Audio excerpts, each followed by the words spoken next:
आप बताइएगा मोहनजोदड़ो का शाब्दिक मतलब क्या है? मोहनजोदड़ो का शाब्दिक मतलब होता है मृतकों का टीला। मृतकों का टीला इस क्यों कहा जाता है? इसलिए कहा जाता है कि क्योंकि जब वहां उत्खनन हुआ, माने खुदाई का कार्य हुआ, तो सबसे ज्यादा हड्डियों की मात्रा मिली है, इसीलिए उसे मृतकों का टीला कहा जाता है। अब प्रश्न आपसे है कि मोहनजोदड़ो किस नदी के किनारे स्थित था? सिंधु नदी के किनारे। मोहनजोदड़ो सिंधु नदी के किनारे स्थित था, पाकिस्तान के लारकाना जिले में। अब आप बताइए कि मोहनजोदड़ो की खोज किसने की थी? मार्शल टिलो ने, जॉन मार्शल टिलो, राखलदास बनर्जी ने। अगर यही से अगर पूछ दिया जाए कि हड़प्पा किस नदी के किनारे है, तो हड़प्पा रावी नदी के किनारे है, पाकिस्तान के मोंटेगिरी जिला में, ठीक है। और उसी हड़प्पा की खोज किसने की थी? दयाराम साहनी ने सन 1921 में की, ठीक है। देखिए प्रश्न को ध्यान से सुनिएगा लोग, अगर ये प्रश्न पूछे कि हड़प्पा का उत्खनन किसने किया, तब वहां पर होगा जॉन मार्शल। अगर ये प्रश्न पूछे कि हड़प्पा की खोज किसने की, तो दयाराम साहनी, ठीक है। ठीक है। अब एक चीज बताइए आप लोग कि आखिर हड़प्पा को कांस्य युगीन सभ्यता क्यों कहा जाता है? कांस्य के चीज मिला है, ठीक है। देखिए बहुत सारे हड़प्पा सभ्यता में जो है एक लोहा छोड़कर बाकी सब धातुओं की प्राप्ति हुई। यहाँ तक क्लियर है? जैसे कि टीन मिला है, सोना मिला है, तांबा मिला है, शीशा मिला है, लाजवर्द लेपिस लेजुली जिसे कहा है, तो सब मिला है। तो आप जानते हैं कि कांसा किसका मिश्रण है? तांबा और टीन का मिश्रण है, इसीलिए उसे कांस्य युगीन सभ्यता कहा जाता है। नेक्स्ट प्रश्न आप बताइएगा कि 24 जनवरी 1950 को संविधान सभा के कितने सदस्यों ने संविधान पर हस्ताक्षर किए थे? थोड़ा कठिन प्रश्न है, ये ध्यान देना है। 26 जनवरी 1950 को भारत गणतंत्र बना था, लेकिन ठीक 2 दिन पहले संविधान को अंतिम रूप दिया गया। तो 24 जनवरी 1950 को संविधान का जो प्रारूप सिस्टम बना था, किताब जो बना था, उस पर जो भी लोग साइन किए, उसमें टोटल लोगों में कितना आदमी था? 284। ठीक है, इसको याद रखना है। अब नेक्स्ट प्रश्न आप बताइए, आईने अकबरी किसने लिखा है? अबुल कलाम आजाद। अबुल कलाम आजाद नहीं, अबुल फजल ने लिखा। अबुल फजल किसका दरबारी कवि था? आप बताइए, किस मुगल सम्राट का दरबारी कवि था? अकबर का। ठीक है। आप प्रश्न बताइएगा कि 1857 के विद्रोह के समय इंग्लैंड का प्रधानमंत्री कौन था? लॉर्ड कैनिंग तो भारत में वायसराय था। पामर्स्टन सही पकड़े हैं कि 1857 के विद्रोह के समय इंग्लैंड का प्रधानमंत्री पामर्स्टन था, ठीक है। नेक्स्ट प्रश्न आप बताइएगा कि पानीपत का प्रथम युद्ध किस वर्ष हुआ था? 1526 में पानीपत का प्रथम युद्ध बाबर एवं इब्राहिम लोदी के बीच हुआ था, जिसमें बाबर विजयी होता है और भारत में मुगल साम्राज्य की स्थापना करता है। द्वितीय युद्ध जो था वो 1556 में हुआ था, अकबर एवं हेमू के बीच हुआ था, जिसमें हेमू का सर काट दिया जाता है, वही मर जाता है, ठीक है। और तृतीय पानीपत का युद्ध 1761 में हुआ था, अहमद शाह अब्दाली अफगानिस्तान का शासक और मराठों के बीच, जिसमें मराठाओं की हार, ठीक है। अब नेक्स्ट प्रश्न आप बताइएगा कि भारत के प्रथम राष्ट्रपति कौन थे? पंडित जवाहरलाल नेहरू। राजेंद्र प्रसाद। भारत के प्रथम राष्ट्रपति डॉक्टर राजेंद्र प्रसाद थे, और डॉक्टर राजेंद्र प्रसाद लगातार 2 कार्यकालों तक भारत के राष्ट्रपति रहे हैं। कब से कब तक? 1950 से लेकर 1962 तक रहे हैं, और सन 1962 में डॉक्टर राजेंद्र प्रसाद को भारत रत्न की उपाधि दी गई है, ठीक है। और डॉक्टर राजेंद्र प्रसाद हमारे बिहार राज्य के सिवान जिला के जीरादेई के रहने वाले हैं, ठीक है। अब नेक्स्ट प्रश्न आप बताइएगा, श्वेतांबर और दिगंबर का संबंध किस धर्म से है? ब्रह्मचर्य नहीं, श्वेतांबर और दिगंबर का संबंध किस धर्म से? बौद्ध धर्म, जैन धर्म से? जैन धर्म। आप लोग ध्यान देखिए, श्वेतांबर का मतलब हुआ श्वेत वस्त्र को धारण करने वाले, और दिगंबर का मतलब हुआ नग्न रहने वाले, नंगे पुंगे रहने वाले। तो क्या हुआ कि मगध का जो एरिया था, यहाँ पर स्थूल भद्र एवं भद्रबाहु, इन दोनों में मतभेद हो गया, और यहाँ पर 12 वर्षों का अकाल पड़ा, जिसके कारण जो है भद्रबाहु यहाँ से अपने माने जो भी उनके पीछे लोग थे, चूंकि महावीर स्वामी के मरने के बाद धर्म बट गया, कुछ लोग जो है दूसरा भावना लगे जगाने, तो भद्रबाहु अपने लोगों को लेकर दक्षिण भारत में चले गए, क्योंकि यहाँ अकाल पड़ा था। उसी के बाद ये श्वेतांबर दिगंबर की कहानी है। अब एक प्रश्न आप लोगों से है कि जैन धर्म के प्रथम तीर्थकर कौन थे? ऋषभ देव। जैन धर्म के 24वें तीर्थकर कौन थे? महावीर स्वामी थे, जिनका जन्म वैशाली के कुंड ग्राम में हुआ था। ठीक है, वैशाली कहाँ है? हाजीपुर में, नदी के इस पार। अब यहाँ से एक और प्रश्न आता है कि जैन धर्म के प्रवर्तक कौन थे? महावीर स्वामी। उसको आगे बढ़ाया, क्योंकि जैन धर्म में पहले से बहुत सारी बातें चली आ रही थी और एक चौथा शब्द उन्होंने जोड़ा था ब्रह्मचर्य। तो जैन धर्म में ब्रह्मचर्य का नीति का काफी पालन है। ठीक है, अहिंसा वाले नीति भी पालन करता है लोग। जैन धर्म के लोग खेती करना नहीं चाहते हैं, क्योंकि जब हल से आप खेत जोतिएगा तो बहुत सारे जीव जंतु का। ठीक है, नेक्स्ट प्रश्न है, जय हिंद का नारा किसने दिया था? सुभाष चंद्र बोस। बिल्कुल सही, जय हिंद का नारा सुभाष चंद्र बोस ने दिया था। इसके अलावा दिल्ली चलो का नारा भी सुभाष चंद्र बोस ने दिया था। तुम मुझे खून दो आजादी दूंगा, ये भी सुभाष चंद्र बोस ने। ठीक है, नेक्स्ट आपसे प्रश्न है, अकबर का वित्त मंत्री कौन था? यानी कि अकबर का फाइनेंस मिनिस्टर। बिल्कुल सही, टोडरमल था। आपको मैं बता दूं टोडरमल के बारे में कि टोडरमल अकबर के सेवा में आने से पहले शेर शाह सूरी के शासन काल में वो भी वहां पर काम कर रहा था। और शेर शाह सूरी का संबंध बिहार से है और शेर शाह सूरी का मकबरा कहाँ है? सासाराम बिहार। बहुत शेर शाह सूरी 1540 से लेकर 1545 तक भारत का मन राज किया, अफगान साम्राज्य को स्थापित किया। ठीक है, बिहारी थे जो बिहारी थे, हाँ ठीक है। तो उसी के कार्यकाल में जो है शेर शाह के समय में टोडरमल काम कर रहा था और बाद में शेर शाह सूरी का जो वंशज था वो कमजोर थे। तो बाद में अकबर जब जीत लेता है, मतलब मुगल बादशाह फिर बन जाता है पानीपत के द्वितीय युद्ध के बाद, तो वहां से टोडरमल को पुनः रख लेता है। टोडरमल को उसने अशरफ की उपाधि दी थी। अशरफ का मतलब उस समय होता था वित्त विभाग। ठीक है, टोडरमल के कहने पर ही अकबर ने दहसाला बंदोबस्त व्यवस्था की शुरुआत की। कहने का मतलब है कि जो फाइनेंस मिनिस्टर होता है वही टैक्स को कलेक्शन करने का नियम कानून बनाता है, तो वो खेती बाड़ी से संबंधित है। ठीक है, अब नेक्स्ट प्रश्न आप बताइएगा कि संत कबीर का जन्म कहाँ हुआ? बनारसी में हुआ था। बिल्कुल सही, बनारस को ही काशी या काशी भी कहा जाता है उसको, या बनारस भी कहा जाता है या वाराणसी भी कहा जाता है। वाराणसी किस नदी के किनारे स्थित है? गंगा नदी के किनारे। ठीक है, वहीं पर अस्सी घाट प्रसिद्ध है। नेक्स्ट प्रश्न आपसे है कि माई एक्सपेरिमेंट विद ट्रूथ पुस्तक किसकी आत्मकथा है? महात्मा गांधी। बिल्कुल सही है, माई एक्सपेरिमेंट विद ट्रूथ का हिंदी है सत्य के साथ मेरे प्रयोग। ठीक है, और यह मूल रूप से महात्मा गांधी द्वारा गुजराती भाषा में लिखा गया है, जिसमें महात्मा गांधी के बचपन से लेकर पूरा जो कार्यकलाप किए हैं, जैसे कि नॉन कोऑपरेशन मूवमेंट या सिविल डिसोबीडियंस मूवमेंट जो कार्य किए हैं पूरा है उसमें। तो जब भी ये प्रश्न पूछा जाए कि माई एक्सपेरिमेंट विद ट्रूथ किसकी आत्मकथा है? महात्मा गांधी। अगर ये कोई पूछे कि सत्य के साथ मेरे प्रयोग किसकी आत्मकथा है? महात्मा गांधी। उसी का अंग्रेजी नाम है और ये मूल रूप से किस में लिखा हुआ है? तो गुजराती में। ठीक है, अब नेक्स्ट प्रश्न आप बताइएगा कि सन 1920 में भारत में कौन सा आंदोलन शुरू हुआ था महात्मा गांधी के द्वारा? असहयोग आंदोलन को अंग्रेजी में नॉन कोऑपरेशन मूवमेंट कहा जाता है, शॉर्ट फॉर्म में एनसीएम। और इसकी शुरुआत 1 अगस्त 1920 को हुई थी। जब 1 अगस्त 1920 को शुरुआत होती है असहयोग आंदोलन की, ठीक उसी दिन जो है किसकी मौत हो जाती है? देश के महान क्रांतिकारी या नेता कहिए बाल गंगाधर तिलक। ठीक है, उनकी मृत्यु हो जाती है। जब उनकी मृत्यु हो जाती है तो पूरे देश में शोक की लहर छा जाती है और भारतीय राष्ट्रीय जो कांग्रेस है उसके द्वारा तिलक कोष की स्थापना की जाती है। तिलक स्वराज कोष, चूंकि स्वराज का मांग कर रहे थे, तिलक ने बार बार क्या कह रहे थे कि स्वराज मेरा जन्म सिद्ध अधिकार है, मैं इसे लेकर आऊंगा। तो उसमें 1 करोड़ से ज्यादा रुपये का मैंने व्यवस्था किया गया। तिलक के बारे में एक और प्रश्न आता है कि बाल गंगाधर तिलक को कौन वो अंग्रेज था जिसने कहा कि बाल गंगाधर तिलक भारतीय अशांति के जनक हैं? Sir Valentine. ठीक है, नेक्स्ट प्रश्न आपसे है, अर्थशास्त्र के लेखक कौन है?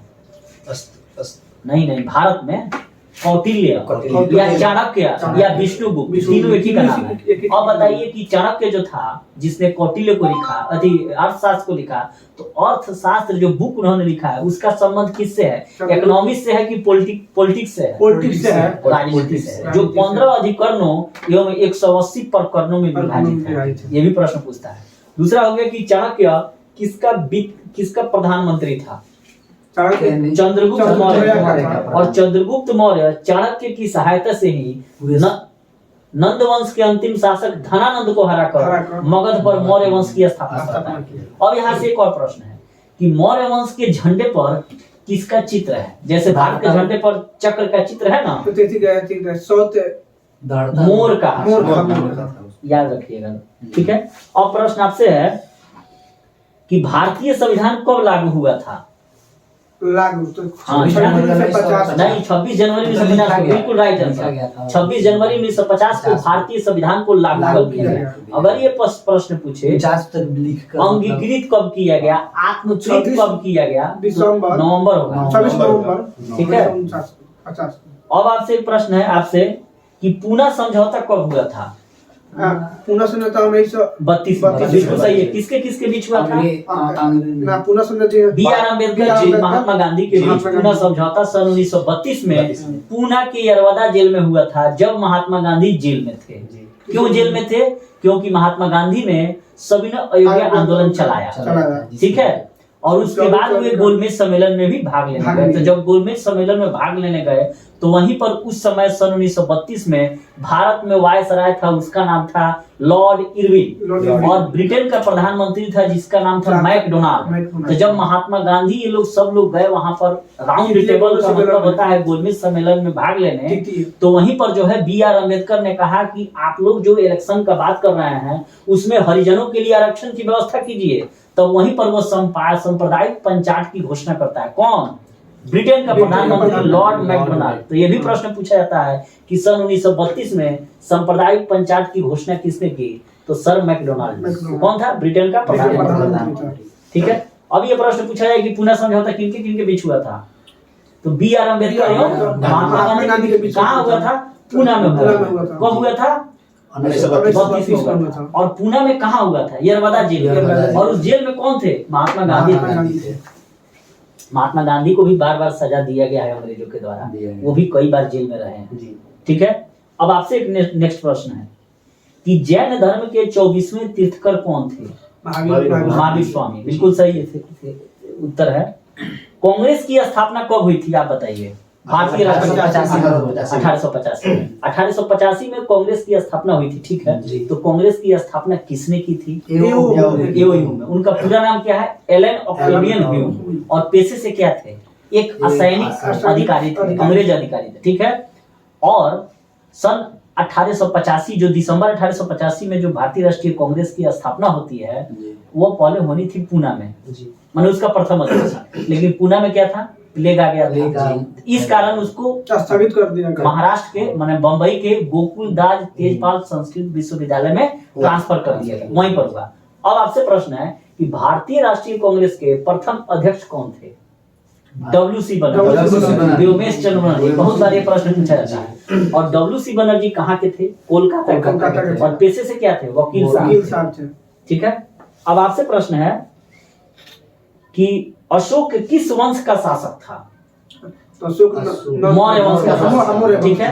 अशोक के दादा का क्या नाम था? चंद्रगुप्त मौर्य। और चंद्रगुप्त मौर्य के बेटे का क्या नाम था? बिंदुसार। और बिंदुसार के बेटे का नाम अशोक, ठीक है। नेक्स्ट आपसे प्रश्न है कि भारत के संविधान का पिता किसे कहा जाता है? इंडियन कॉन्स्टिट्यूशन, बिल्कुल राइट आंसर, भीमराव अम्बेडकर को कहा जाता है, ठीक है। इसके अलावा भीमराव अम्बेडकर संविधान के जो संविधान बना है उसके ड्राफ्टिंग कमेटी के भी अध्यक्ष थे। यह भी प्रश्न पूछा जाता है कि भारतीय संविधान सभा के प्रारूप समिति के अध्यक्ष कौन थे? ठीक है। अब नेक्स्ट प्रश्न आपसे है, सर्वप्रथम विजयनगर आने वाला विदेशी यात्री कौन था? मैं बता दूं, उसका नाम था निकोली कोंटी। निकोली कोंटी इटली का यात्री था और वह देवराय प्रथम के शासनकाल में विजयनगर साम्राज्य पहुंचा था। विजयनगर साम्राज्य की स्थापना सन 1336 ईस्वी में हरिहर एवं बुक्का दो भाइयों ने दो मिलकर, भाइयों ने ठीक है, तुंगभद्रा नदी के किनारे दक्षिण भारत में गिरी। अब यहाँ से हरिहर एवं बुक्का से संबंधित एक कहानी काफी अच्छी है। देखिए 1336 से पहले दिल्ली में जो है मोहम्मद बिन तुगलक का शासन था। वह मोहम्मद बिन तुगलक वंश का शासक था और वो दिमाग से मतलब आईएएस था उस टाइम का। उसने जब दक्षिण भारत विजय अभियान किया तो ये दोनों भाई जो थे हरिहर एवं बुक्का, ये काफी योग्य थे और इन लोगों से लड़ाई भी हुआ। माने ये किसी राजा के यहाँ पहले थे हरिहर एवं बुक्का, लड़ाई हुआ तो इन लोगों को ये कैद कर लिया। कैद करके ले गया मोहम्मद तुगलक कहाँ, दिल्ली में, और दिल्ली ले आकर उनको बंदी बना दिया और कहा कि तुम लोग मेरे सेना में शामिल हो जाओ, माने सल्तनत की सेना में, और हम तुमको ऊंचे पद देंगे और मुसलमान बन जाओ, मुस्लिम धर्म ग्रहण कर लो। लेकिन ये लोग नहीं कहे, ग्रहण किए और मोहम्मद तुगलक के मृत्यु के बाद ये लोग वापस आए और यहीं पर तुंगभद्रा नदी के किनारे, ठीक है, विजयनगर साम्राज्य की स्थापना की। अब यहाँ से एक और प्रश्न आता है विजयनगर साम्राज्य से कि विजयनगर साम्राज्य का सबसे प्रतापी राजा कौन था? कृष्णदेवराय। बहुत बार ये प्रश्न पूछा जाता है, ठीक है। अब बताइए कि जो ये विजयनगर जो था, यहाँ के हरिहर बुक्का और वहां मोहम्मद तुगलक बिन तुगलक था, तो उसके यहाँ एक यात्री आया था, अफ्रीकी यात्री मोरक्को का, उसका नाम था इब्न बतूता, बगल में जूता जी इब्न बतूता। और उसने कौन सी पुस्तक लिखी है? रेहला, जो उसका यात्रा वृत्तांत है। ये काफी बार प्रश्न पूछा जाता है और वो इतना विद्वान आदमी था, घूमने ही निकला था और जब दिल्ली आया तो उसके इतना विद्वान था वो कि उसके विद्वता से प्रभावित होकर मोहम्मद बिन तुगलक ने उसको दिल्ली का काजी बना दिया। काजी मतलब न्यायाधीश, जज बना दिया। और फिर जो है उसको 1341 में कह दिया तुम जाओ कहाँ, नहीं चीन भी जाओ, चीन जाओ घूम के आओ। देखिए ज्यादा पढ़ाई लिखाई भी खराब चीज करता है ना, लोग कहता है ढेर तेज बनता रहता है, तो ये कहा कि तुम जाओ चीन। जब ये चीन गया तो रास्ते में सारा नौवे डूब गया। फिर आया तो सोचा कि फिर जाएंगे, तो ये अपने पागल है, किसको सल्तनत काल में किसको रक्त पिपासु और पागल बादशाह कहा गया है? मोहम्मद बिन तुगलक को कहा गया। सन की योजना बनाता था, विश्व विजय करने के लिए सेना बना लिया था और राजधानी को दिल्ली से देवगिरी ट्रांसफर कर दिया था। पैदल देवगिरी महाराष्ट्र में है, अब पैदल लेके गया और पता ही नहीं लिखता कितना लोग मर गया रास्ते में, ठीक है। अब नेक्स्ट प्रश्न आपसे है जी, ये तो कहानी हो गया। बस बताइएगा शहीद आजम किसे कहा जाता है? भगत सिंह को बिल्कुल राइट आंसर। भगत सिंह को शहीद आजम कहा जाता है। और भगत सिंह को फांसी की सजा क्यों दी गई थी आप बताइए? सैंडर्स कौन था आप बताइए? सैंडर्स वही व्यक्ति था जिसके लाठी के प्रहार से लाहौर में लाला लाजपत राय की मृत्यु हुई और उनको कहाँ चोट लगा था? सीने में, और सीना की हड्डी टूट गई लाला लाजपत राय की और उनकी मृत्यु। आखिर उस लाला लाजपत राय को मारा क्यों? क्योंकि लाला लाजपत राय सन 1928 में भारत में साइमन कमीशन आया था और वे साइमन गो बैक के नारे लगा रहे थे, जिसमें इसी तो जब मर गए लाला लाजपत राय तो यहाँ भगत सिंह, चंद्रशेखर आजाद ये लोग कसम खाए कि गोली मार देंगे। जाके उन लोग को गोली मारा, गोली मारने पर क्या होता है जानते करते हैं, फांसी की सजा होती है, ठीक है। नेक्स्ट प्रश्न आप बताइएगा, पलासी का युद्ध कब लड़ा गया? 1757 बहुत सस्ता है, ध्यान दीजिएगा। देखिए पलासी का जो युद्ध है, पलासी है कहाँ? सबसे पहला प्रश्न उठता है। तब पलासी है भागीरथी नदी के किनारे पश्चिम बंगाल में, पश्चिम बंगाल में, ठीक है। तो पलासी है कहाँ? तो पश्चिम बंगाल में है, भागीरथी नदी के किनारे। अब पलासी का युद्ध कब लड़ा गया? तो 23 जून 1757 ईस्वी को बंगाल के नवाब सिराजुद्दौला और गवर्नर अंग्रेज का था रॉबर्ट क्लाइव, इन लोगों के बीच में लड़ाई होती है। लेकिन नवाब सिराजुद्दौला का जो सेनापति था मीर जाफर और मीर जाफर का पुत्र था मीरन, इन दोनों लोगों ने सिराजुद्दौला को धोखा दे दिया, यानी युद्ध स्थल में गए, सेना लेके पीछे रह गए। अब देखिए क्या होगा। अब जाता है मीरन सिराजुद्दौला के पास, सेना लेके आगे गया नहीं, लौट के आगे कहता है बाप रे बाप इतना ना सेना लेके आया है रॉबर्ट क्लाइव कि हम लोग का सेना मात्र है। जैसे मान लीजिए कि सिराजुद्दौला अगर 10,000 सेना लेके गया था तो इस गया धोखा देना था इस सबको, काहे नवाब बनना था इसके बाप को, तो ये कह रहा है कि बाप रॉबर्ट क्लाइव 1 लाख सेना लेके आया है, हम लोग कहाँ बचेंगे? से एक काम कीजिए आप सिराजुद्दौला नवाब साहब, आप इस पालकी में बैठ के भागिए। तो उसको पालकी में बैठा के लेके चल दिया, पालकी बैठा के लेके चल दिया। रास्ते में ले आकर मान लीजिए कि सेना है यहाँ और आपको हम पालकी में बैठा के 10 लोग से मिला भगत था, जब और से- फिर उसका सर जो है काट दिया। काट दिया। कौन सर काटा? मीरन। मीरन। मीरन कौन था? उनका पुत्र नवाब सिराजुद्दौला के सेनापति मीर जाफर का पुत्र था। पुत्र था। और बंगाल यहाँ जो माने पलासी है, यह लड़ाई होबे नहीं किया। नहीं, लड़ाई होता ऐसा ही तब जीत गया ना, सब। ऐसे ही धोखाधड़ी से जीत गया। और तो उसको उसके बाद जो है बंगाल मीर कासिम को अंग्रेजों बना के दिया अधीन आ है। जाता है, लेकिन सबसे ज्यादा निर्णायक युद्ध होता है बक्सर का युद्ध 1764 में। 1764 में। ठीक है, बक्सर का युद्ध बक्सर जिला में गंगा नदी के किनारे 1764 में युद्ध होता है, बिहार के बक्सर में। और उसमें कौन कौन था? मीर कासिम, बंगाल का नवाब और अंग्रेज के बीच। और यहाँ ये बहादुर शाह जफर। ठीक है। उसके अलावा अवध का नवाब सुजाउद्दौला, आई सब लोग के सेना उधर से उठा, आई तभी हार गया लोग। और अगर ये प्रश्न पूछे कि भारत में अंग्रेजों की निर्णायक जीत कौन थी, तो बक्सर। इसमें पूरा उसके बाद पूरा इंडिया पर और कब्जा इनका धीरे धीरे कब्जा हो गया। ठीक है, अब आप प्रश्न बताइएगा कि हरिहर एवं बुक्का किस वंश के शासक थे? संगम वंश के। देखिए, विजयनगर साम्राज्य पर 4 राजवंशों ने शासन किया, जिसका नाम था सस्सा तीबू। इसका ट्रिक है संगम, सालू, सालू के बाद हो गया आपको तुलु, और उसके बाद हो गया अरबी। तो पहला जो वंश था संगम राजवंश, उसी के ये दोनों भाई थे। विजयनगर कोई एक राजवंश का शासन नहीं है, 4 राजवंशों का शासन है, इसको ध्यान रखना है। अब आप प्रश्न बताइएगा कि जालियांवाला बाग हत्याकांड कब हुआ था? डेट के साथ बिल्कुल सही। और जालियांवाला बाग हत्याकांड से याद आता है कि आखिर जालियांवाला बाग हत्याकांड हुआ क्यों? आखिर वहां उतने लोग एक बैग आए कहां से? देखिए, मीटिंग हो रहा था। देखिए मीटिंग क्यों हो रहा था, इसके पीछे कहानी सुन लीजिए। देखिए, सन 1885 में भारतीय राष्ट्रीय कांग्रेस की स्थापना होती है। वहां से ही लोग अनुनय विनय, संवैधानिक तरीका, निहोरा पाती, गोड़धारी अंग्रेजों से कि हम लोगों को भी आजाद कीजिए, हम लोगों को भी कुछ छूट दीजिए, हम लोग का कोई इज्जत प्रतिष्ठा इंडिया में नहीं है, आप लोग हमारे टैक्स लेके लंदन ले खर्चा कर देते हैं। ये सब करते करते 1885 से कब हो गया? 1905 तक। और यहाँ पर ये लोग निहोरा पाती करते रह गया, लेकिन 1905 में बंगाल का विभाजन लॉर्ड कर्जन के द्वारा कर दिया था। लॉर्ड कर्जन अंग्रेज गवर्नर जनरल। तब यहाँ से जो है भारतीय राष्ट्रीय कांग्रेस में गरम दल के और नरम दल के भी लोग थे। हर समाज में हर टाइप के लोग होते हैं, कुछ लोग जल्दी उग्र हो जाते हैं कि ना हटप करिए लें।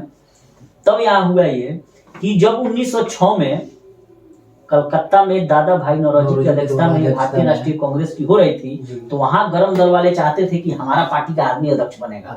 और जब यहाँ हमारा पार्टी का आदमी अध्यक्ष बनेगा, तो जो कौन सा आंदोलन चल रहा था, स्वदेशी आंदोलन जो बंगाल में चल रहा है, बंगाल विभाजन के विरोध में, इसको पूरे भारत देश में हम चलाएंगे। लेकिन जो कांग्रेस के नरम दल वाले थे, वे चाहते थे कि नहीं, सिर्फ बंगाल का ही मामला है, तो बंगाल में रहेगा, पूरे देश में नहीं जाएगा। ठीक है, इसलिए वहां पे झगड़ा हो गया, लेकिन अंततः दादा भाई नौरोजी बन गए। उसके बाद वहां होने वाला था बैठक, कहां? अमृतसर में, भारतीय राष्ट्रीय कांग्रेस का। तो वहां जो था सैफुद्दीन किचलू और डॉक्टर सतपाल। तो जब भी कोई बैठक होता है, तो वहां एक स्वागत समिति का अध्यक्ष बनाया जाता है कि जो सारा अरेंजमेंट करेगा, मैंने यहाँ पर जो अरेंजमेंट करेगा। तो उन लोगों को क्या किया कि अंग्रेजों जो है माइकल ओडायर पकड़ लिया सतपाल को और सैफुद्दीन किचलू को। और जब मेन करते जो व्यवस्थापक है उसी को पकड़ लिए, तो बैठक होगा। अब इसी के विरोध में वहां लोग एकत्रित हुआ और लगा मतलब कि भाई मैंने कोई अच्छा बात नहीं है। अब यहाँ गया, कौन गया? माइकल ओडायर आदेश दिया कि जाके देखो काथी का झुंड है। तो वहां गया रेगिनॉल्ड रॉक्स डायर। याद रखना है, 2 डायर था वहां पर। पूरे पंजाब क्षेत्र का डायर कौन था? Michael O'Dwyer. लेकिन जिसने गोली चलाई वहां पर अंधाधुंध, वो था REH डायर। ये प्रश्न परीक्षा में पूछा जाता है कि जालियांवाला बाग हत्याकांड में गोली किसने चलवाई? REH Dyer, Reginald Rex Dyer. और पूरे पंजाब का गवर्नर कौन था? Michael O'Dwyer. तो इस चीज को आप लोग ध्यान रखिएगा। और वही वो माइकल ओडायर है जो 13 अप्रैल 1919 को, चूंकि रेगिनॉल्ड डायर के द्वारा मैंने गोली चलवाया गया, आदेश तो वही दिया होगा माइकल ओडायर। तो 13 अप्रैल 1919 को जालियांवाला हत्याकांड होता है, इसी के विरोध में मैंने वहां हुआ। उसके बाद पंजाब के उधम सिंह सरदार थे, वो माइकल ओडायर को जाकर लंदन में गोली मारे असेंबली में। देखिए देश में कहा 2 ऐसा गोली मारा गया, बहुत मारा गया। लॉर्ड मेयो को तो यहाँ आपको चाकू घोंप के बर्मा में मार दिया गया। फिर से क्या नाम था उसका, जैक्सन हत्याकांड नासिक स्टेशन पर हुआ। अनंत करहाने आए, बालकृष्ण वाजपेयी, इन लोगों ने उसको गोली मारा वहां पर। तो बहुत लोगों का, अंग्रेजों का भी बहुत हत्या, मैंने यहाँ के क्रांतिकारी सैंडर्स का हत्या हुआ। ठीक है, ये हो गया। अब आप बताइएगा प्रश्न कि इंडिका किसका यात्रा वृत्तांत? बिल्कुल सही है। मेगास्थनीज कौन था? यूरोपीय यूनानी था। ध्यान देना है, यूरोपीय कौन? यूरोपीय का मतलब अंग्रेज, यूनानी था, यूनानी इटली का। ठीक है, तो मेगास्थनीज यूनानी था। सेलुकस निकेटर का राजदूत था। और सेलुकस निकेटर किसका सेनापति था? सिकंदर का। जब सिकंदर अफगानिस्तान और अफगानिस्तान इधर इंडिया के और कश्मीर के साइड में कुछ क्षेत्र जीत लिया, तो वापस जा रहा था, तो किसको दे दिया? सेलुकस निकेटर के सेनापति को दे दिया कि तू राज कर। वो अपना दूत किसको भेजा? चंद्रगुप्त मौर्य के दरबार में। क्यों भेजा? क्योंकि चंद्रगुप्त मौर्य उसको हरा दिए थे, उसकी बेटी से ब्याह कर लिए थे, तो कलश दहेज में वो इकरो के ले जा। तो जब यही हवा मगध, तो देख के अचंभित, भाई बाप रे कितना बड़का महल बा। और एजकीय, हाँ, अब एजकीय के किताब लिखलन जाने का नाम आई नहीं, हालांकि मिलत नहीं है, लेकिन ओकर कहीं ना कहीं कुछ अंश दोसर किताब में बा। ओकरे आधार पर लगाओ कि भाई मौर्य साम्राज्य कितना बड़का रहा। ठीक है, अब आप बताइएगा नेक्स्ट प्रश्न कि कोल विद्रोह के नेता कौन थे? कोल विद्रोह के थे कोल विद्रोह के नेता थे बुद्धो भगत। और कोल विद्रोह सन 1831 ईस्वी में, याद रखना है 1831 कहाँ हुआ था? छोटा नागपुर पठार में। मुंडा विद्रोह के नेता कौन थे? मुंडा विद्रोह। ठीक है, और संथाल विद्रोह के नेता कौन थे? सिद्धू कान्हू चांद भैरव फूलो झानो। देखिए 4 भाई लोग था, सिद्धू कान्हू चांद भैरव और फूलो झानो, 4 भाई 2 बहन। और इन लोगों ने के नेतृत्व में जो है संथाल विद्रोह सन 1855-56 में होता है। कहाँ? राजमहल की पहाड़ियों से लेकर छोटानागपुर के बीच में काफी उपजाऊ जमीन था, जिसको कहा जाता था दामनेको। और उसी जमीन पर जो है अंग्रेज आया और कहा कि हमारा राज है इंडिया में, अब तुम हमको टैक्स दो। तो ये लोग कहा कि हमके तो बाप दादा पहले ही से पर खेती बाड़ी कैसन टैक्स हम कह जानते, हमारे राजा के नहीं जानत कौन है, तो अनी कहां से चले लोग इतना गोरू ये कहला सन कि राजा भी हमार गुलाम बड़ो। मानी लोग कहन मतलब कि आज तक राजा नहीं आया टैक्स मांगने इस जंगल में, तुम लोग कहां से आ गए? तो इसी में लड़ाई होता है और लड़ाई में ये लोग हारता है और आग लगा के अंग्रेजों ने राख किया दिखाया है। माने कहने का मतलब ये है कि देखिए धीरे धीरे टैक्स लादा, जब टैक्स ला दिया तो आपका फसल हो चाहे नहीं हो, टैक्स चाहिए। तो ऐसी स्थिति में टैक्स कहां से देगा वो? तो उसका जमीन गिरवी हो जाएगा। गिरवी किसके पास होगा? जमींदार के पास, ठेकेदार के पास। और वो कहेगा अभी तो टैक्स बढ़ते बा, तू गइयो दे दो। बिहान महिला तारा औरतों के संग माने समाज में उन लोग के बेटी बहन के साथ भी अत्याचार सब करता था। अब आप बताइएगा नेक्स्ट प्रश्न कि मनु स्मृति में कितने प्रकार के विवाह का उल्लेख है? 8 प्रकार, जिसमें राक्षसी देवर सब विवाह। ठीक है, आप बताइएगा स्वतंत्र भारत के प्रथम गवर्नर जनरल कौन थे? बहुत ही गलती है, आप लोग स्वतंत्र भारत के प्रथम गवर्नर जनरल। बिल्कुल सही। अब आप बताइए स्वतंत्र भारत का प्रथम गवर्नर जनरल। स्वतंत्र भारत का प्रथम गवर्नर जनरल 12 में सिलेक्ट हूं। वह गलती है। सुनिए ध्यान से प्रश्न, आप लोग प्रश्न को ध्यान से नहीं सुनते हैं। जब भी ये प्रश्न पूछे कि स्वतंत्र भारत के प्रथम गवर्नर जनरल, तब होगा लॉर्ड माउंटबेटन। अगर ये प्रश्न पूछे स्वतंत्र भारत का प्रथम गवर्नर जनरल, तब माउंटबेटन। सीधा जो भारत का कहेगा तो भारत के कहेगा तो माउंटबेटन। अगर ये प्रश्न पूछे कि स्वतंत्र भारत के अंतिम गवर्नर जनरल कौन थे? लॉर्ड। स्वतंत्र भारत के अंतिम भारतीय गवर्नर जनरल कौन थे? का के क्यों ध्यान रखना है, यही प्रश्न आप ऐसे ही करके पूछता है, यही रिपीट कर दे। चलिए नेक्स्ट आप बताइएगा प्रयाग प्रशस्ति की रचना किसने की? प्रयाग प्रशस्ति की रचना हरिसेन ने की थी। समुद्रगुप्त तो राजा था, लिखा कौन उसको? हरिसेन, जो समुद्रगुप्त का दरबारी कवि था।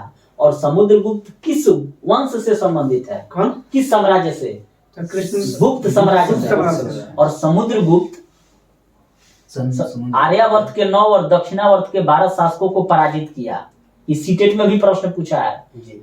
इसी कारण समुद्रगुप्त को नेपोलियन की संज्ञा दी गई है।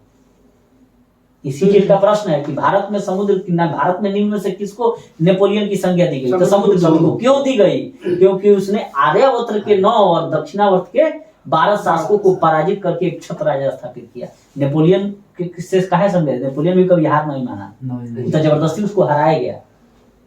अब आप बताइएगा नेक्स्ट प्रश्न, रामानंद के शिष्य कौन थे? गुरु कबीर थे। कबीर। ये भी प्रश्न पूछता है उलट के कि कबीर किसके शिष्य थे? रामानंद के। ठीक है।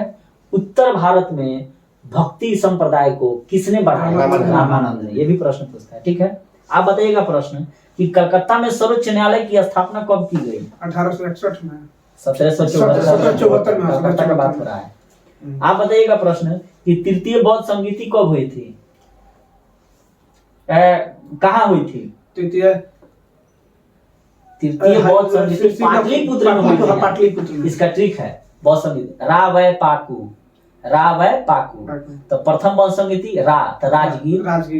द्वितीय बौद्ध संगीति पाटलिपुत्र। हाँ वैशाली। हाँ रावय पाकू। उसके बाद है राजगीर। तृतीय है पाटलिपुत्र। वैशाली, पाटलिपुत्र। चतुर्था कुंडलवन। किसके शासनकाल में? कनिष्क के शासनकाल। राजगिरी, वैशाली, पाटलिपुत्र और कुंडलवन का। आप बताइएगा अस्थायी बंदोबस्त कहाँ लागू किया गया था? बंगाल में। ठीक है। और बंगाल उस समय बिहार में। में। अब आप प्रश्न बताइएगा कि अस्थायी बंदोबस्त लागू किस गवर्नर जनरल ने किया? लॉर्ड कॉर्नवालिस ने किया। कब किया? 1793 में। ठीक है। आप प्रश्न बताइएगा इब्न बतूता किस देश का यात्री था? अफ्रीकी यानी कि मोरक्को देश का यात्री। और किसके शासनकाल में आया था? मोहम्मद बिन तुगलक। और इब्न बतूता ने कौन सी पुस्तक लिखी है? रेहला। इंडिका के मेगा सीरीज लिखी था। आप प्रश्न बताइएगा कि महाभारत का युद्ध कितने दिनों तक चला था? 18 दिन। बिल्कुल सही है। भारत का प्राचीन महाकाव्य का नाम बताइए। कौन कौन है? महाभारत है और रामायण। अगर ये प्रश्न पूछे कि भारत का प्राचीन महाकाव्य कौन कौन है तो महाभारत रामायण दोनों होगा। ठीक है। और जब ये प्रश्न पूछेगा तो दोनों में से कोई एक ऑप्शन में रहेगा। लेकिन अगर ये प्रश्न पूछे कि भारत का सर्व प्राचीन महाकाव्य कौन है तो रामायण। रामायण की रचना किसने किया बताइए? महर्षि वाल्मीकि। महाभारत की रचना किसने किया? आप प्रश्न बताइएगा कि वास्को डी गामा भारत कब आया था? 17 मई 1498 को। कहाँ पहुंचा था भारत? कालीकट कहाँ है? ठीक है। जमोरिन शासक था। ठीक है। अब बताइए लोग कि वास्को डी गामा किसकी सहायता से भारत पहुंच गया था? अब्दुल मनीर। ठीक है। किस चीज के लिए आया था? काली मिर्च। अब बताइए आखिर काली मिर्च का उन लोगों को क्या जरूरत है? क्योंकि हम लोग ठंडा इलाका में मीट मछली ज्यादा खाते हैं, उसमें डालने के स्वाद के लिए अच्छा सफर करते हैं तो फल मूल अनाज सड़ जाएगा। तो मीट में करी का जो गोल मरीचुआ होता है इसको पीस के बाजार में ज्यादा वहाँ पे महंगाई था। आप प्रश्न बताइएगा कि काशी में किस प्रसिद्ध संत का जन्म हुआ था? कबीर का। ठीक है। आप प्रश्न बताइएगा अकबर ने दीन इलाही कब शुरू किया? आप 1582। बिल्कुल सही है। दीन इलाही का मतलब क्या है? अकबर ने देखिए अकबर जो था ना लोकतांत्रिक टाइप का आदमी था। भले जो कुछ हो लोकतांत्रिक का मतलब होता है कि सर्वधर्म स्वभाव। माने कहने का मतलब हिंदू को ही मानता था, चूंकि शादी भी हिंदू से किया था। उसके अलावा क्रिश्चियन को ही मानता था। जैन गुरु जैनाचार्य भी उसके दरबार में थे। ठीक है। मुस्लिम तो मनबे करता था। तो सभी धर्म को मिलाकर इसने दीन इलाही बनाया। और जिसका प्रथम कौन था मानने वाला? बीरबल। बस एक और आखिरी वही था। बीरबल का वास्तविक नाम क्या है? महेश दास। जो दिमाग से इतना तेज आदमी था कि एक बार कहा अकबर, ए बीरबल क्या बात करता रहा, देखो ना रात में तो सपना देखनी है कि हमनी के जात रहनी है स्वर्ग में, लेकिन बीचे में का होइला कि तार गोड़े फिसिल गइल आ तू लैट्रिन के टंकी में गिर गइल। एक बड़ा बढ़िया बात रुआ कहनी महाराज माने अकबर के बारे में बीरबल करे बड़ा बढ़िया बात कहले मुगल सम्राट। लेकिन देखा ना हम एगो सपना देखनी हो कि हम गिरल रही तो तू चाटत रहो।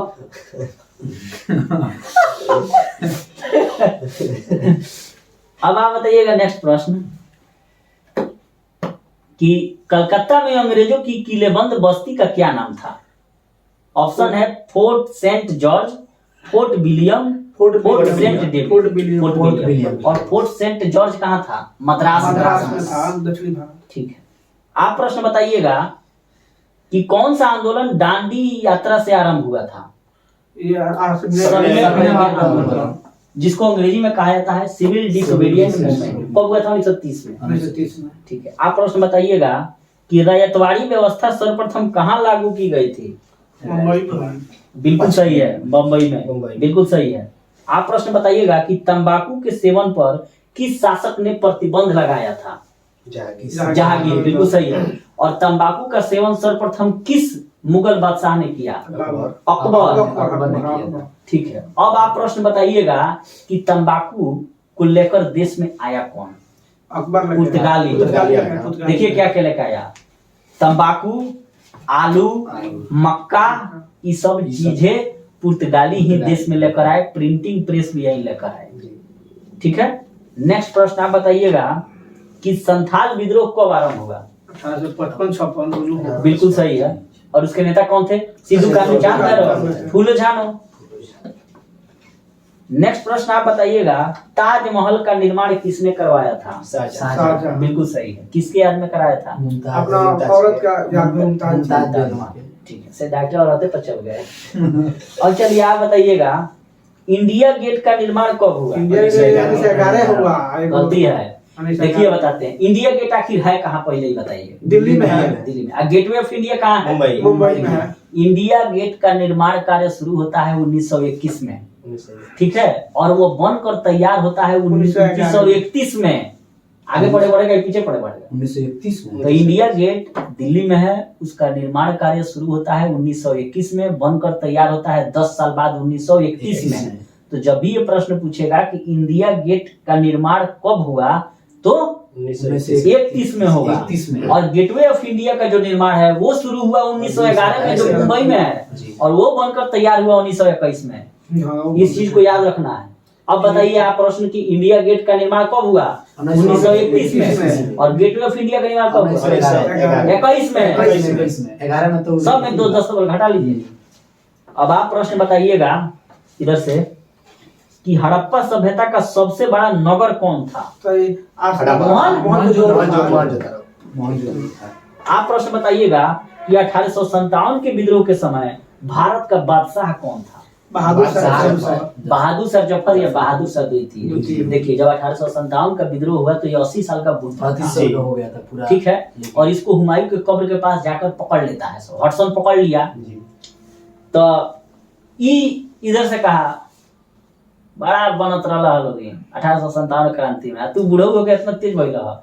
देखिए अंग्रेज इतना दुष्ट है सब, बहुत दुष्ट है कि जब इसको गुलाम बना लिया, माने भारत फिर 1857 में क्रांति में हार गया, तो इसके सवेरे सवेरे माने एगो बूढ़ा बाप का खाना जब परसा जाता है ना, तो थाली में इसके दोनों पोता का सर भेज दिया सब। देखिए कितना अंग्रेज माने यहाँ दुष्टाई किया है। तो जब इसको हुमायूं के कब्र के पास पकड़ा तो माने अपने शेरो शायरी में था, बहुत शेरो शायरी जानता था।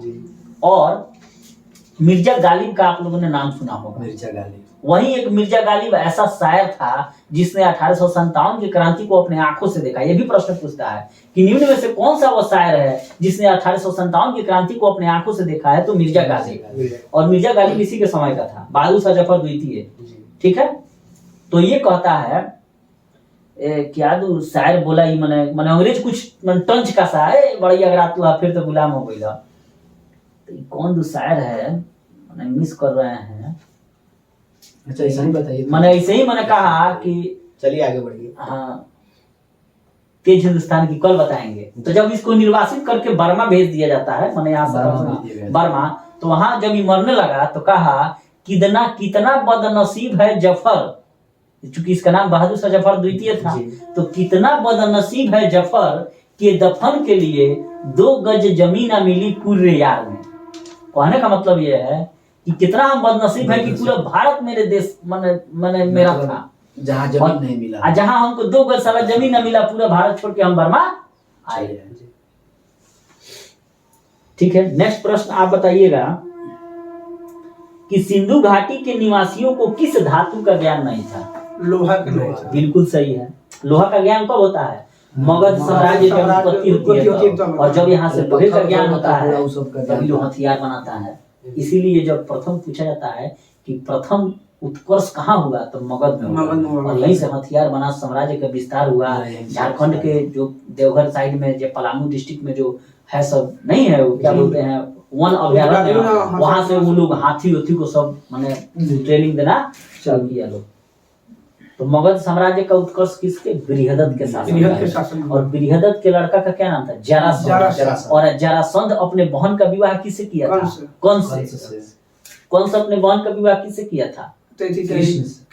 वासुदेव से। तो श्री कृष्ण का मामा कौन? कंस। कंस का साला कौन? जरासंध। तो जब अपने कृष्ण अपने मामा कंस को मार दिए मथुरा में, तो क्या हुआ? जरासंध का बहनोई था कंस, जरासंध बदला ले। तो जरासंध के बहन विधवा हो गई, तो इसीलिए जरासंध बार बार श्री कृष्ण पर हमला करता है, लेकिन हार जाता है। और यही वो जरासंध है जो भीम के साथ मल्ल युद्ध हुआ और 100 राजाओं को बंदी बनाकर रखा था। कौन? जरासंध। तो जरासंध का अखाड़ा है अभी मगध में, पटना जाता है देखने में जाता है, सुने होंगे जरासंध का अखाड़ा आज भी है। वहाँ भीम जी कैसे 2 भाग में चीर के ऐसे। अब आप प्रश्न बताइएगा कि चंपारण सत्याग्रह का संबंध किस राज्य से है? बिहार से। जहाँ हम लोग बैठे हुए हैं, ठीक है, TRC बेतिया। तो चंपारण सत्याग्रह हुआ कब था? 1917 में हुआ था। चंपारण सत्याग्रह किसके विरुद्ध मने था? मने आखिर किसानों के, अंग्रेजों के विरुद्ध हुआ था। किसानों की प्रथा जिसमें नील बागान मालिकों अर्थात इंडिगो की खेती के विरुद्ध में यहाँ किसानों ने आंदोलन किया। और इसके आंदोलन करने के लिए गांधी जी को यहाँ बुलाया कौन? राजकुमार शुक्ला का घर कहाँ है? मुरली भरावा में, वहाँ है, गौनाहा के आसपास है मुरली भरावा। ठीक है, नेक्स्ट प्रश्न आपसे है कि धम्म की शुरुआत किसने की? धम्म क्या है? अशोक ने। धम्म का मतलब धर्म, बौद्ध धम्म अशोक ने की थी। ठीक है, आप प्रश्न बताइएगा कि अकबर ने टोडरमल को दीवाने अशरफ कब नियुक्त किया? 1582 में। और अकबर का टोडरमल कौन था? उसका वित्त मंत्री था। आप प्रश्न बताइएगा कि गुरु नानक का जन्म कहाँ हुआ था? तलवंडी में, पाकिस्तान में है तलवंडी, ननकाना साहिब तलवंडी। ठीक है, आप प्रश्न बताइएगा कि महात्मा गांधी का जन्म कब हुआ था? 2 अक्टूबर 1869 को। आप बताइएगा 7 द्वीपों का नगर किसे कहा जाता है? बम्बई को। इंग्लैंड को। 7 द्वीपों का नगर, द्वीप, 7 पहाड़ियों का नगर। 7 पहाड़ियों में मुंबई नेतरहाट। नगर कहता नहीं, देश थोड़े कहता नहीं। हड़प्पा सभ्यता में विशाल स्नानागार के अवशेष कहाँ से प्राप्त हुए हैं? बिल्कुल सही है।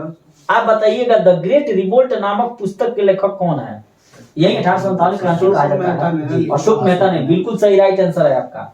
और 1857 के क्रांति के समय में किस संबंध में ये किसने कहा था कि यह भारत का प्रथम स्वाधीनता संग्राम है? बीडी सावरकर, विनायक दामोदर सावरकर, जिन्होंने अभिनव भारत संस्था की स्थापना की थी। कहाँ? महाराष्ट्र। और उसी का नाम बार बार कांग्रेसिया लेता है बीजेपी के संबंध में। क्या बात करेगा तुम लोग? तो बीडी सावरकर हो, मतलब ये वो सावरकर का लोग बुनाई करता है, वो सावरकर देश के लिए काला पानी के सजा काटे हैं। अब आप बताइएगा नेक्स्ट प्रश्न, असहयोग आंदोलन किस वर्ष शुरू हुआ था? 1920। 1 अगस्त 1920 को अभी ना बताया गया है। अब आप बताइएगा नेक्स्ट प्रश्न, बंगाल के विभाजन की घोषणा कब हुई थी? 1905। ठीक है, 16 अक्टूबर 1905 को ये लागू हो गया था। ठीक है, और अप्रैल के शायद आसपास इसकी घोषणा की गई। किसने किया था? Lord Curzon. और ये भी प्रश्न पूछा जाता है कि स्वदेशी आंदोलन किसके विभाजन के बाद हुआ? ठीक है, यही वो स्वदेशी आंदोलन है। टाउन हॉल कलकत्ता से हाँ, टाउन हॉल कलकत्ता से शुरू हुआ। इसी स्वदेशी आंदोलन में जो है बंगाल विभाजन के विरोध में राखी दिवस, बंगाल एक है और वंदे मातरम जैसे नारे लगाए। अब एक और प्रश्न आता है जो बीपीएससी में आपकी पूछा था 67 बीपीएससी में कि किसने कहा था कि बंगाल का विभाजन हमारे ऊपर वज्र की तरह गिरा है? सुरेंद्रनाथ बनर्जी ने। ठीक है, स्वदेशी आंदोलन का विचार सर्वप्रथम कृष्ण कुमार मित्र ने अपने पत्र संजीवनी में दिया था। संजीवनी एक पत्र निकालते थे कृष्ण कुमार मित्रा बंगाल से, उसी में उन्होंने कहा था कि स्वदेशी आंदोलन चलाया जाए, विदेशी वस्तुओं का बहिष्कार किया जाए, स्वदेशी को अपनाया जाए। ठीक है, अब आप बताइएगा नेक्स्ट प्रश्न कि गेटवे ऑफ इंडिया किस शैली का उदाहरण है? इंडो सार्सेनिक शैली का। ठीक है, नेक्स्ट आप बताइएगा कि भारत आने वाला प्रथम पुर्तगाली कौन था? Vasco D gamma. ठीक है, पाकिस्तान का प्रथम प्रधानमंत्री कौन था? आप बताइए। लियाकत अली। बिल्कुल सही है। और भारत का प्रथम प्रधानमंत्री कौन था?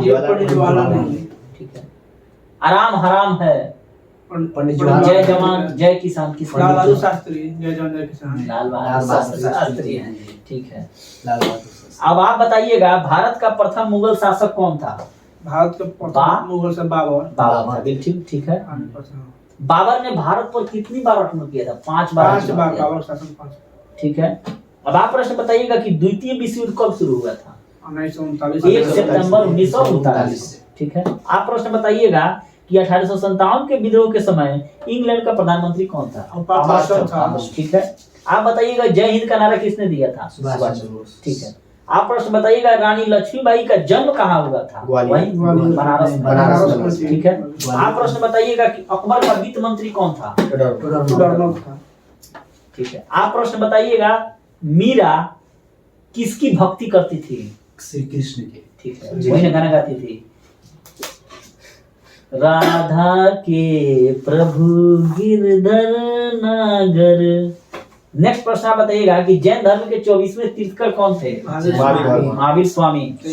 ठीक है, आप प्रश्न बताइएगा कि भारत के संविधान का पिता किसे कहा जाता है?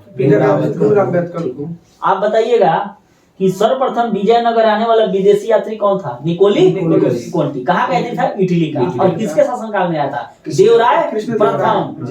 फिर देवराय प्रथम के शासनकाल में। एक बार नाम और बताइएगा थोड़ा। देखिए, विजयनगर साम्राज्य की यात्रा करने वाला पहला विदेशी यात्री निकोली कोंटी है, जो देवराय प्रथम के शासनकाल में आया था। और निकोली कोंटी इटली का यात्री था।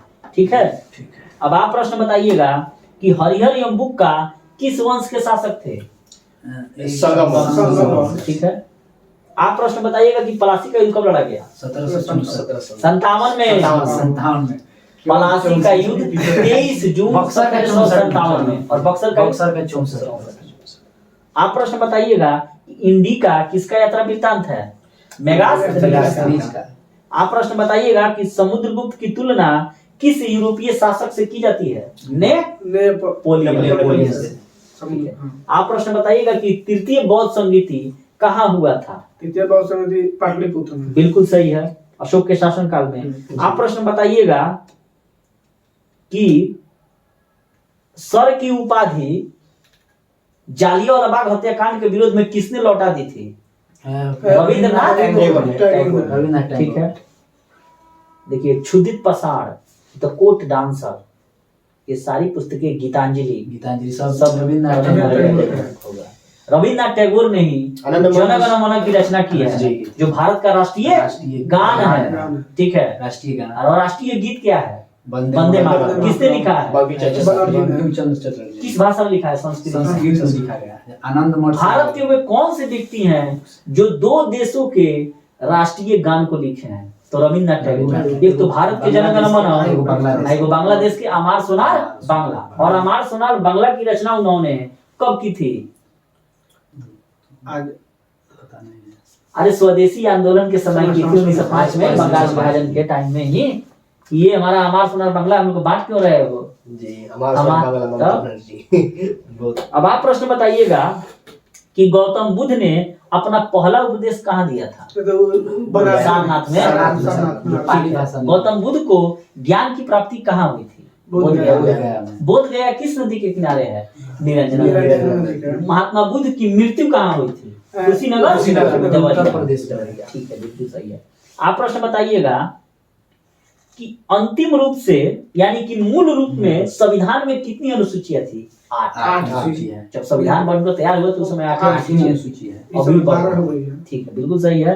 अच्छा, अब एक प्रश्न बताइएगा कि दिल्ली के जामा मस्जिद का निर्माण किसके काल में हुआ? शाहजहां।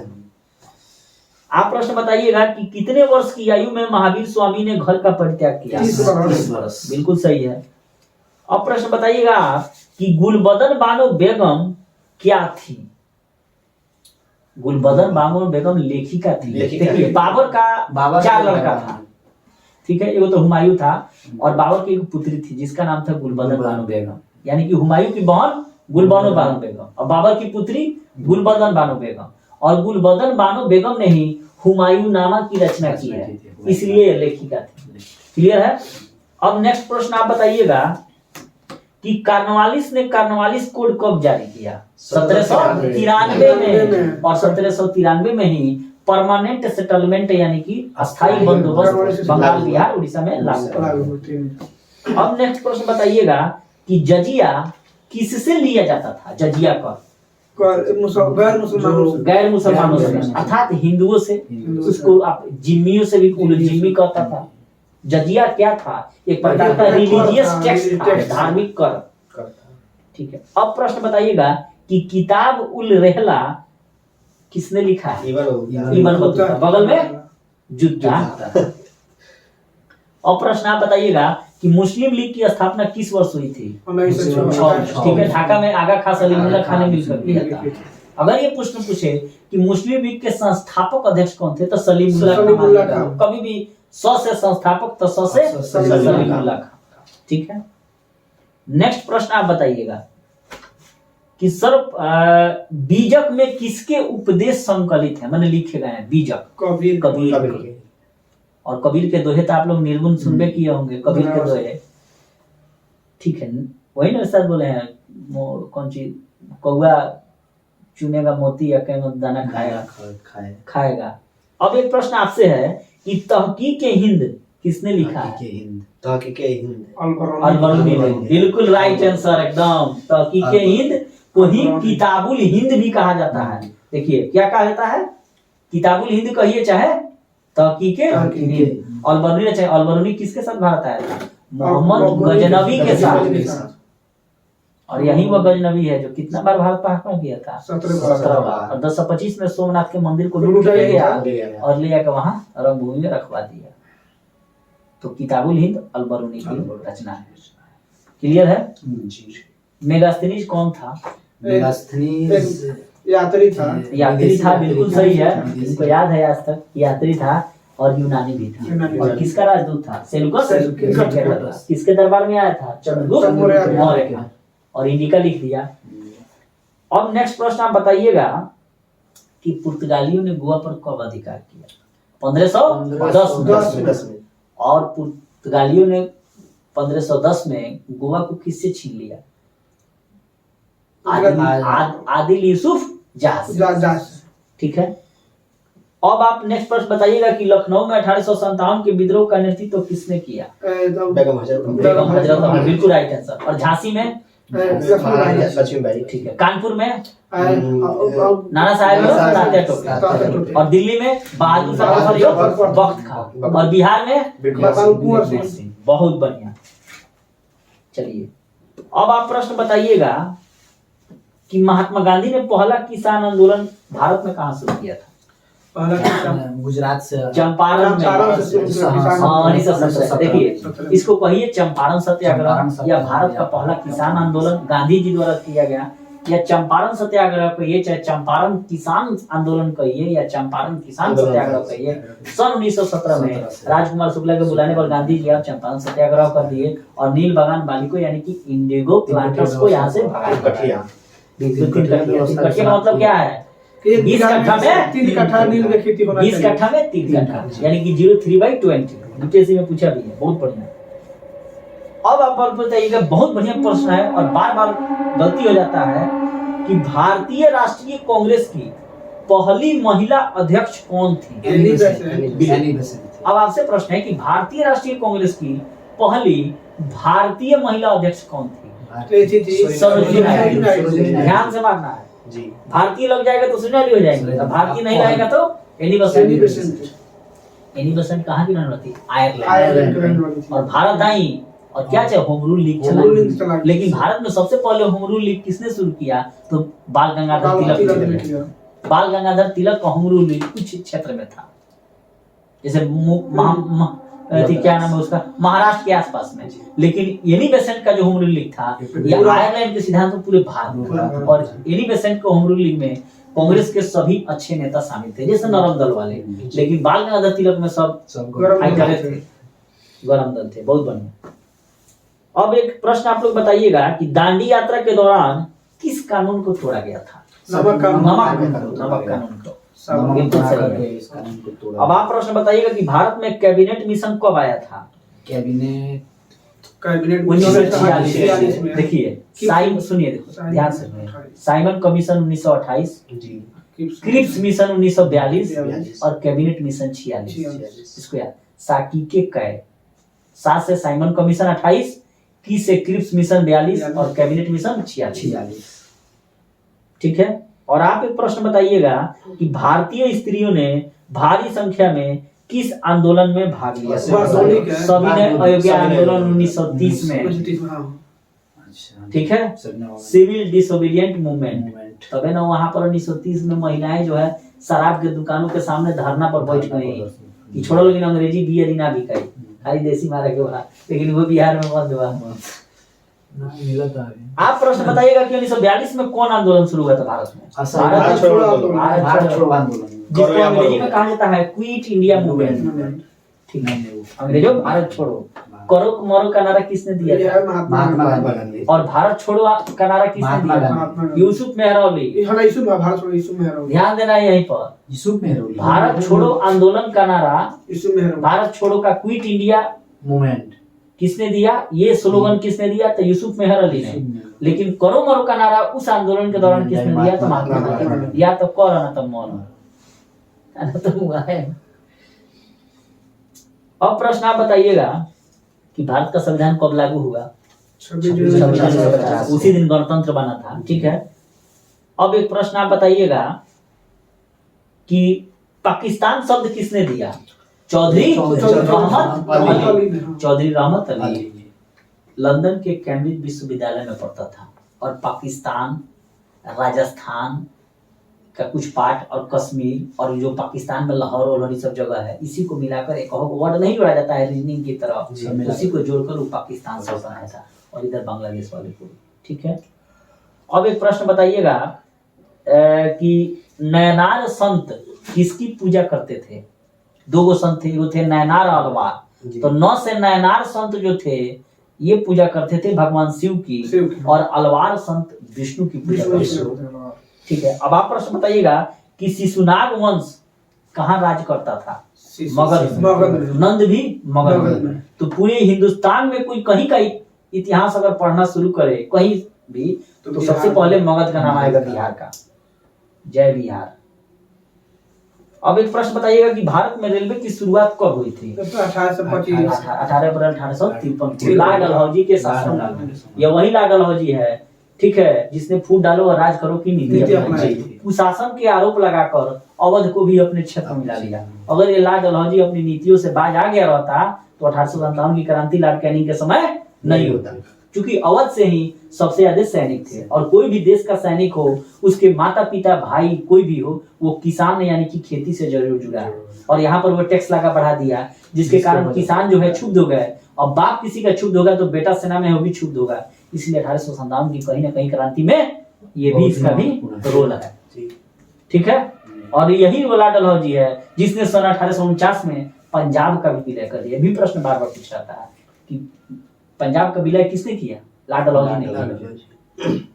अब आपसे एक प्रश्न है कि भारतीय राष्ट्रीय कांग्रेस की स्थापना कब हुई थी? 1885 85 में। ठीक है, एक प्रश्न आप बताइएगा कि भारतीय राष्ट्रीय कांग्रेस के संस्थापक कौन थे? एओ। ठीक है, तो इसी तरह हम लोग डिबेट करते रहेंगे। मिलते हैं एक नए वीडियो में। Good night.